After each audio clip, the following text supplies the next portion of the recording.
Hi, my name is Brad Lauder. I'm 28 years old. I live in central Wisconsin with my wife and my 3-year-old son. And I've been thinking a lot about bullying and all the kids that I see on the news and all the stuff that happens to them. And I'd like to share my story and how bullying has affected my entire life and my life still.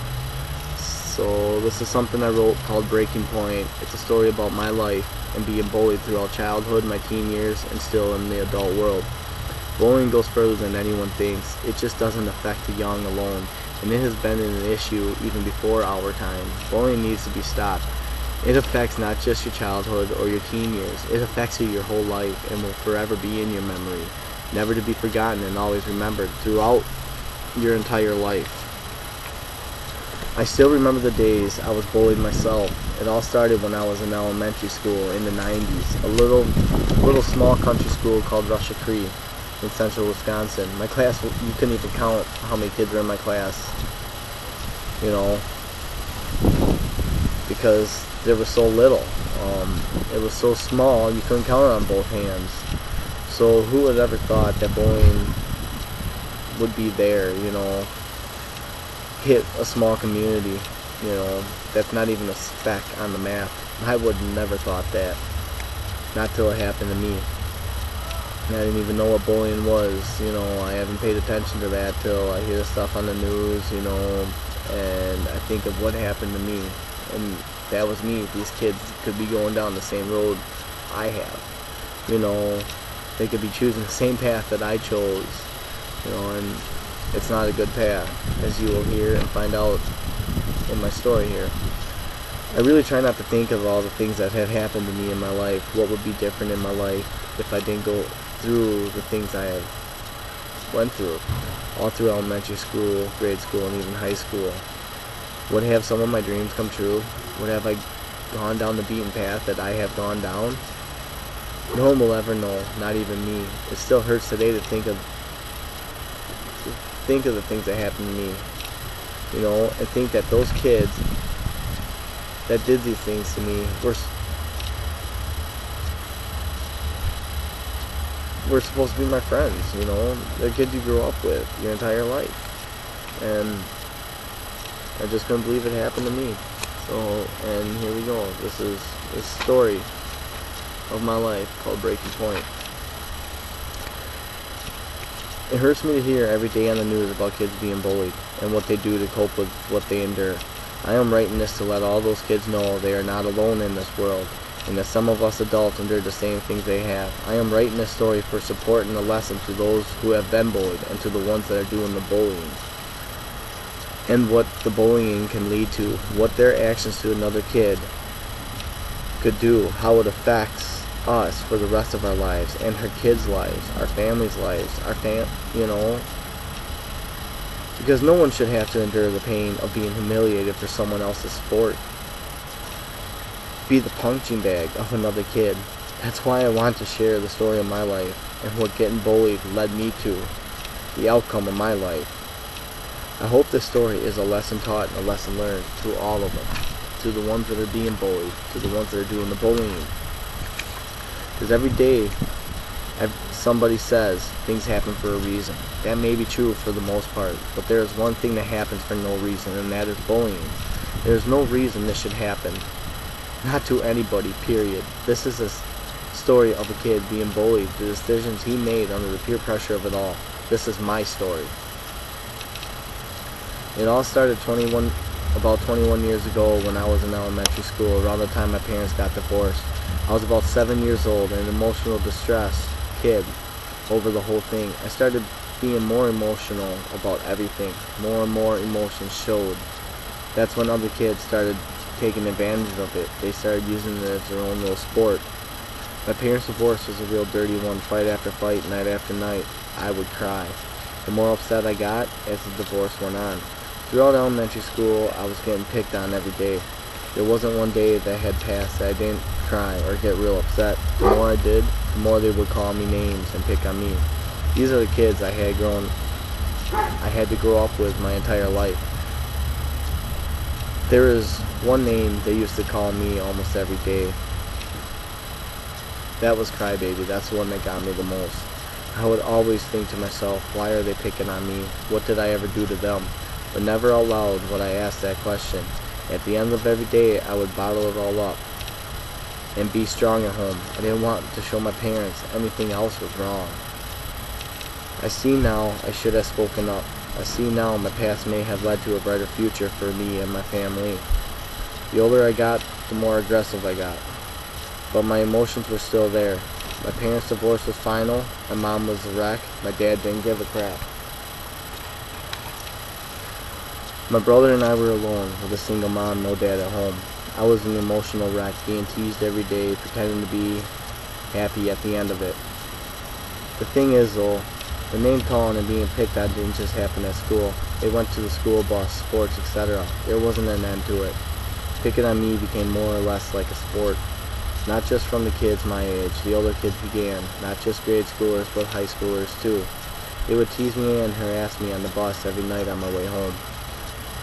People think things don't happen like this in a small town of 1,500 people, but they are dead wrong. It happened to me, and this is my first time ever speaking out loud about it to anyone besides my wife. I always believed the next day would bring a better tomorrow, that no one would pick on me. I could be happy, a normal kid, but I was wrong. By the time I got to be in 4th grade, it got to be too much for me. I started developing anger problems. I hated everyone, including my parents, especially for getting a divorce, because I thought my dad should have been there every day of my life, teach me to be strong, just how I thought of him. He used to make me proud, being a cop and all. But that changed when he walked out that door, leaving my mom to fend for us. One incident I remember was the first fight I ever got into. A kid that I thought was my friend started pushing me on the basketball court one day to take the basketball. I took the basketball. It made me so mad, I snapped. I turned around and kicked the kid. I thought fighting back would change everything. I thought, hey, if I fought back, they wouldn't pick on me anymore. I'm standing my ground. But that wasn't the case. Because I found out that when I fought back, I got mad, I cried. Tears would fall down my face when I fought. Even during anger, I'd cry. And that wasn't good. Because more tears, more crying, it just gave the kids more of a reason to pick on me. To myself, I thought of myself as a disgrace. Wouldn't you think more from a cop's kid? The bullying had gotten to be so bad for me. Even new kids were picking on me, starting fights with me, knowing how I would react. My emotions have gotten the best of me. That's when I asked my mom if I could transfer from the country elementary school to the school in town. She agreed it may be better for me, for I was always in the principal's office for getting into fights. But what no one knew besides me and the other kids was that all my fights were because of my anger, and my anger was caused by the other kids picking on me. By the time I transferred, I settled into my new school. And for once in my life, I thought things would feel better. I would have no one picking on me. My anger would subside. But I was wrong. Days at school would go fine. Yes, kids are kids, and they're bound to get in fights, arguments, and disagreements between friends. It was the bus rides into town that I dreaded the most. Some days would be good, but some days would be bad. I would try to sit as far away from the upperclassmen as possible, but most of the times they would work their way up slowly up towards me, like a taunt, you see you and know you're there kind of feeling. To be honest, I didn't think my life could get any worse. I would have to endure a half-hour bus ride into town just to go to school, where I felt like I belonged. By this time, I was in 6th grade, going into 7th, enjoying sports, having friends who didn't pick on me and call me names, but I had a feeling everything was about to change, not because I wanted it to, because it was going to happen sooner than later. I would have to face all of my old classmates again, because graduating grade school means going to junior high, but unlike most big cities, there is only one junior high, and every grade schooler goes to town when it's time for junior high. The bad thing about it all, I knew what was coming my way. There wasn't anything I thought about that would help me out in the situations I was about to face. But hey, I was thinking, I have friends now. I will be okay. Things will be different in many ways. We are older now, almost in high school. So why would they be picking on me anymore? All throughout elementary school and grade school, my hopes were set on summer and would be free of all the pain and hurt and many emotions. But this summer, all I could think about was junior high. It was going to be awesome.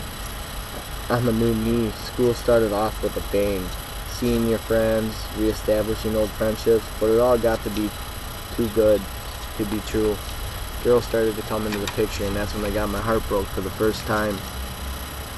You feel things you never feel before, overwhelming, and that is when it all began again. I was devastated, upset, and angry when I got my heart broke. My emotions were out of hibernation. My every thought, my every feeling seemed to come out. Everything I thought, I felt, I left behind was back. And that is all it took for the other kids to see me for me, the kid who showed his emotions, a target for their pleasure. First time in a long time I was called crybaby. My emotions went into overdrive, causing my anger to surface. Another target for the others. The more I got picked on, called names, the more my anger grew. I was in a fight at least 3 times a month. Throughout junior high, the school had enough of me. They wanted to kick me out, but my mom being a teacher, my dad being the cop, talked them out of it. I got sent to anger management classes. During these classes, I'd be asked what is the cause of my anger. I honestly couldn't answer that back then. I was so angry at everyone, including myself. I'd just shut down. I wouldn't talk. I'd make something up. I'd blame it on my dad, blame it on my mom, the divorce. That's why I'm angry at everybody. But no one knew the truth besides me. I was being picked on. I was being bullied. I was being pushed beyond the limits. I would lay in bed and think of good reasons for why I was born, wondering what I have ever done besides show my emotions. Till this day, I don't have an answer for that. I honestly can't answer why I'm an emotional guy. I am, and I always will be. And it sucks. It really does suck, because it affected me in a lot of ways. Junior high winding down, the school was fed up with me and wanted me out. It seemed like no one cared about me, but who would listen if I told the truth about what is going on with me? I would say to myself, I should have spoke up.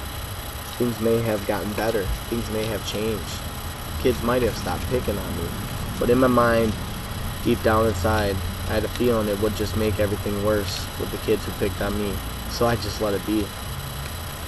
But the bullying had gotten so bad a couple times, I ended up with concussions, getting my head banged into a locker, getting thrown to the ground.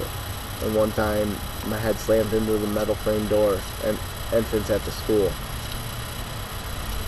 And it got so bad, I was getting hurt. People were getting pleasure out of just tormenting me. And having to have endured what I endured at the young age had brought out the worst of me. Or at least I thought. I fought and fought anybody who said a hateful thing to me, anybody who pushed me. I didn't care. I was pushed too far. Things started to get better though in 8th grade. I got picked on, but not like before. It was mellower. It still hurt me, but I was glad it wasn't as bad as before. So things were going okay. A few slips with anger and emotions, but nothing too drastic. I was content with where I was, and it wasn't what I dreamed of. And it was just something better, something better than what I was used to. It wasn't as bad, so I was content with it. It was anything's better than nothing, I'd say. So, yeah.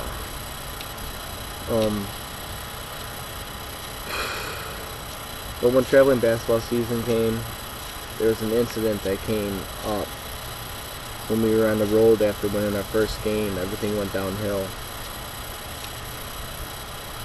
The whole team bought these warm-up jerseys, their pull-away jerseys with their names on the back, the pull-away pants, their warm-up outfit, for basketball. Raw in 8th grade. Everybody got them. I was the last one on our team to get. My family didn't have much money, And I had to beg my mom for it, you know, just beg her, and finally I got it. And I loved it, you know. And after our first game, the whole team picked me up and went to go throw me in the pool. Well, it didn't happen because another team interfered and stopped them. But the only reason they interfered is because I was kicking and screaming.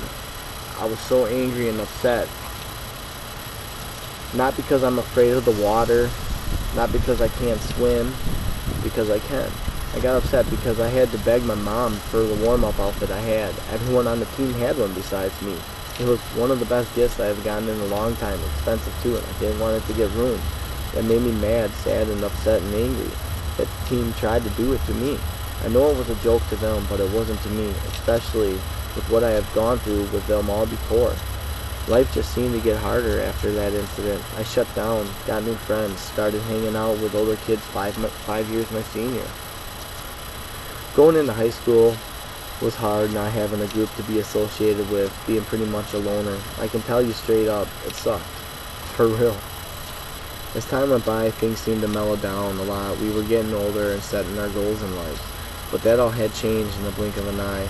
And half-hour lunch turned into a lunch I'll never forget for the rest of my life.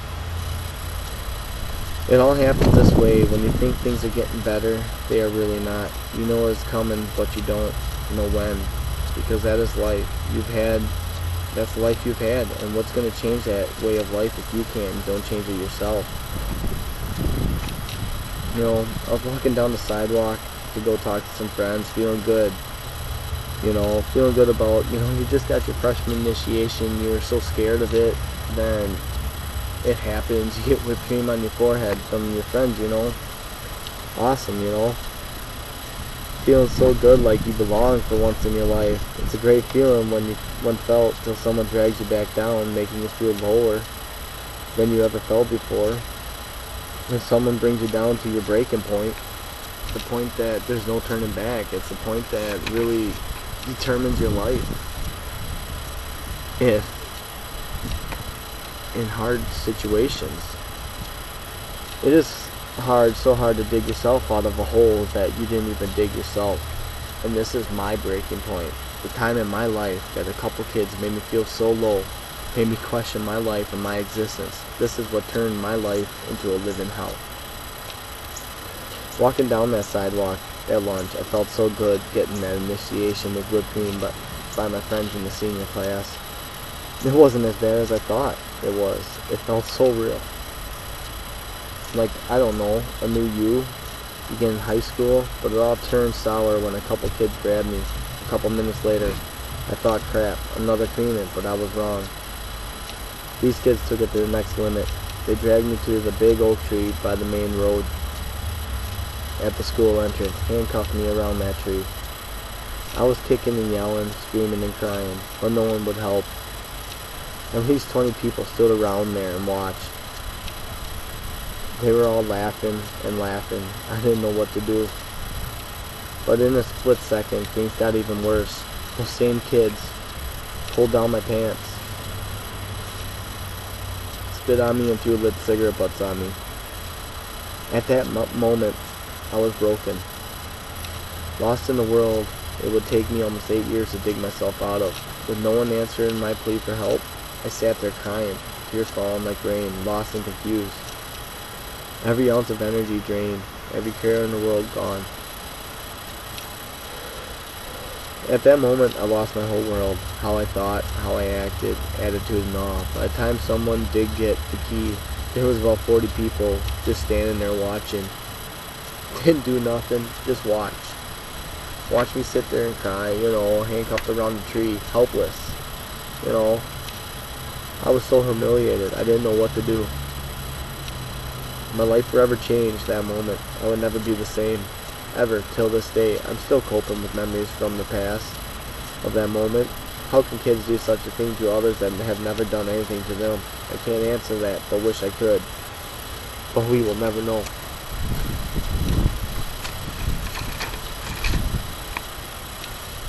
After that, my whole world changed. Who I hung out with, my intentions in life, I had no care in the world. That's when drugs came into the picture. I thought, hey, no one cares. Life is what it is. I'm gonna live to the limits. Money, money, money was on my mind. I started off just smoking and selling marijuana, thinking it would make me popular, give me friends I never had. Well, it did, but not in the way I thought it would. Years would go by, and I started with harder drugs like LSD, cocaine. The money was rolling in, but my goals and dreams in life were gone. Everything I believed in, everything I hoped for, gone, out the window, in a split second. None of it mattered to me. It didn't matter. None of it mattered to me. I was just a supplier to these guys. You know, they weren't what I thought they were. It didn't bring me what I thought it'd bring me. But in high school still, my anger took me over. I was fighting anybody who said one wrong word to me, whether intentional or not. I didn't care anymore. I will do what I want when I want, no questions asked. I did do good in school. I love school, you know. I didn't care about it anymore. School is where all my troubles began, where all my problems were. That is where it's going to end in my mind. That wasn't the case in my life, though. The deeper I got into my new addictions, the more trouble I got into. I was doing cocaine on a daily basis by the time I was a senior in high school. I had no care in the world. I didn't look to the future because I had no reasons to. I've been treated badly and poorly my entire life by the kids who should have been my friends. Being bullied had led me into a life of drugs and crime. No one cared for me, so why should I care about myself? I think, in my mind, then there was no reason. I just didn't care about anybody or anything. At some point, I turned from the bullied to the bully of whoever I could. By the time of graduation, I was so caught up in the world of drugs and criminal activity, I was being watched by my own father, now an investigator. I was the black sheep of the family. I was supposed to be the first one in my entire family to go to college, you know, get a college diploma, degree, anything. But 2 weeks before graduation, I was caught delivering THC to 2 other kids. I was expelled from school, not able to walk with my class, put on a diversion agreement with probation and parole, and lost all of my financial aid. So all my dreams were out the window. Gone. Kapoof. By the time summer came, I was more depressed than anything before. My whole life has been ruined because of my decisions and my low self-esteem. This drove me into the ground. I started drinking a lot, doing more drugs whenever possible. I was 19 years old when I got my 3rd offense, driving under the influence. I ended up getting revoked off of probation because I caught 8 charges in one night. I was found guilty on most counts. I ended up having to sit 18 months in jail where I still continued my drug habits. Here I was a son of one of Wisconsin's head investigators, you know, drug investigators. And here I am, sitting in jail, being a criminal. Why? Shouldn't have I known better? Having a father as a cop? Shouldn't have I lived my life a different way? Things changed me. Things changed me that shouldn't have never changed me. I lived a life that I should have never lived. Because every care in the world went out the door years before when no one else cared for me. I just didn't care. The bullying didn't stop when I went to jail. It got harder there. Trying to hide your emotions, not show weakness. But I couldn't. It's all I knew. Anger, pain, hurt, sorrow, sadness, and weakness.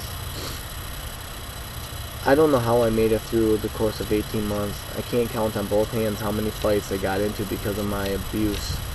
My anger was out of control, lost in a world I didn't know. The only thing that saved me was the whole lockdown. I started to write my emotions down, every feeling I've ever felt, thinking way back, all the way to the beginning. My words developed to phrases and sentences, from phrases to poems to lyrics. That was my salvation, my only way out of the world I lived in. By the time I got out of jail, I missed my 5-year reunion. It didn't mean much to me. It would have just brought up memories from the past, and so be it. Being free was a godsend to me. I was content on not going back, but there was one thing stopping me: my old friends, my only friends. Not the good crowd, but the ones who were a bad influence. I went right back to partying, back on probation after getting out. I thought things would change the older everyone got, but things didn't really. It mellowed out, but it was there. The talk behind my back, just loud enough for me to hear.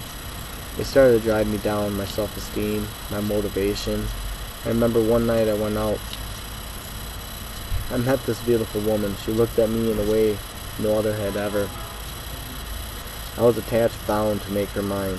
3 months down the road, that wish came true. She made me happy. Everything I never had, everything I wish I could have. I thought I never would have.